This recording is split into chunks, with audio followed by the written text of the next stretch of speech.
दोस्तों, मेरे YouTube channel पर मैं आपका स्वागत करता हूं। राष्ट्रपिता महात्मा गांधी की अमर कहानी, अध्याय 77, खंड 3। पिछले भाग में हमने जाना कि बापू जोहानिसबर्ग में घर बसाकर स्थायी हो ही रहे थे कि नाताल से झूलू विद्रोह का समाचार आ गया। झूलू लोगों का हिंदी लोगों से कोई बैर नहीं था, फिर भी उस वक्त मेरी निष्ठा ब्रिटिश सरकार के प्रति थी। अतः मैंने गवर्नर को पत्र लिखा कि यदि ज़रूरत हो तो मैं घायलों की सेवा के लिए हिंदी लोगों की एक टुकड़ी लेकर जाने को तैयार हूँ, और शीघ्र मुझे अनुमति दी गई और मैं 24 लोगों की टुकड़ी लेकर नाताल पहुँचा। मुझे सार्जेंट कमांडर का अस्थायी पद दिया गया था। वहाँ जाकर देखा तो विद्रोह जैसा कुछ भी नहीं था। झूलू लोग उन पर सरकार द्वारा लगाए गए कर का विरोध कर रहे थे, लेकिन उनको घायल किया गया था और कोई भी गोरा उनकी सेवा के लिए तैयार नहीं था। मुझे उनकी सेवा का काम दिया तो मुझे समाधान हुआ, क्योंकि मेरा मन उनकी तरफ था। और इस तरह लगभग 1.5 महीने तक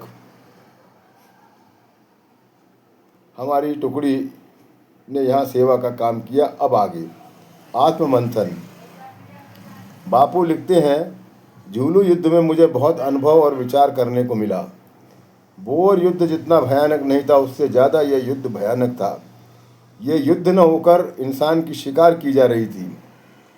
कई अंग्रेज, मैं ही नहीं बल्कि कई अंग्रेज लोग भी ऐसा ही मानते थे। सुबह सुबह फौज गांव में घुसकर गोला बारूद चलाती थी और हमें दूर से ही उसकी भयानक आवाज़ आती थी।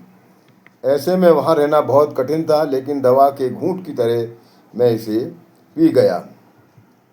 मेरे हिस्से में झूलू लोगों की सेवा करने का काम आया था। यदि हम न जाते तो उनकी कोई सेवा नहीं करता, इसलिए मुझे समाधान मिला। इस भाग में आबादी बहुत कम थी, पहाड़ और खाई, और वहाँ कुछ झूलू लोगों की झोपड़ियाँ।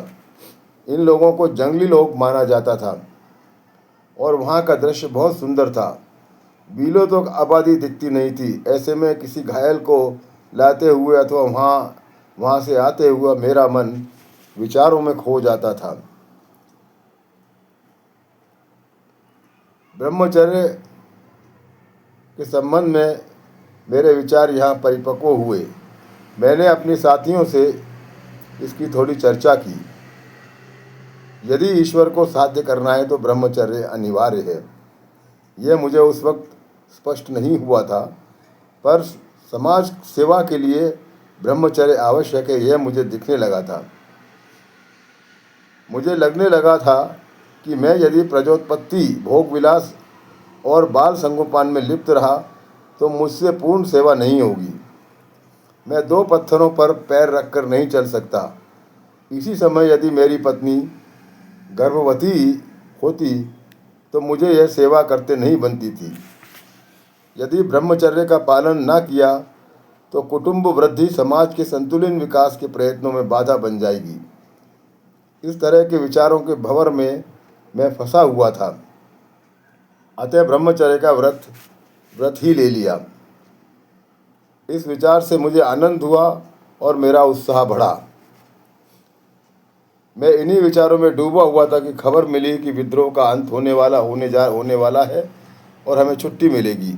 और दूसरे ही दिन हमें घर जाने की अनुमति मिल गई और थोड़े ही दिन बाद हमारी सेवा के लिए एक आभार का पत्र गवर्नर की तरफ से मुझे मिला।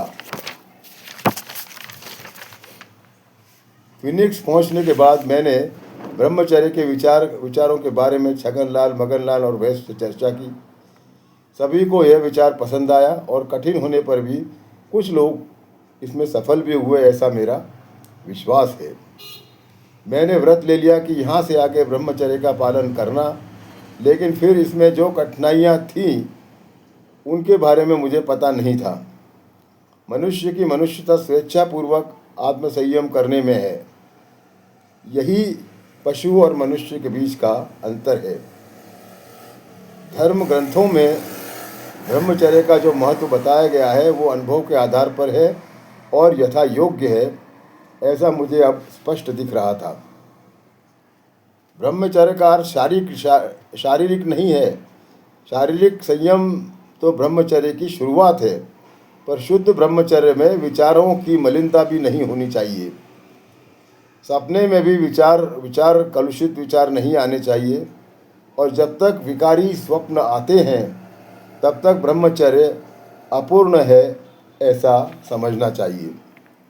मैंने इस बारे में बहुत कष्ट सहे, पर मुझे भय नहीं रहा। खुद के विचारों पर जैसा नियंत्रण होना चाहिए वैसा मैं अभी तक नहीं कर पाया हूँ। ऐसा नहीं कि मेरे प्रयत्नों में कोई कमी है, पर जो विचार हम नहीं चाहते वो कैसे हम पर चढ़ाई कर देते हैं, ये मैं आज तक नहीं समझ सका।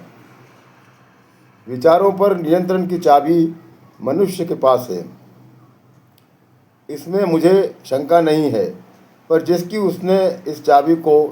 जिसने प्रत्येक व्यक्ति ने इस चाबी को अपने लिए खोजना चाहिए। महान पुरुष अपने अनुभव हमारे लिए रख गए हैं, वही हमारे मार्गदर्शक हैं, पर संपूर्ण नहीं है। संपूर्णता ईश्वरीय कृपा है, और इसलिए साधु संत जो तब से पवित्र हुए हैं वे हमारे लिए राम नाम आदि मंत्र छोड़ गए हैं। ईश्वर के प्रति पूर्ण समर्पण के बिना हमें विचारों पर विजय नहीं मिल सकती।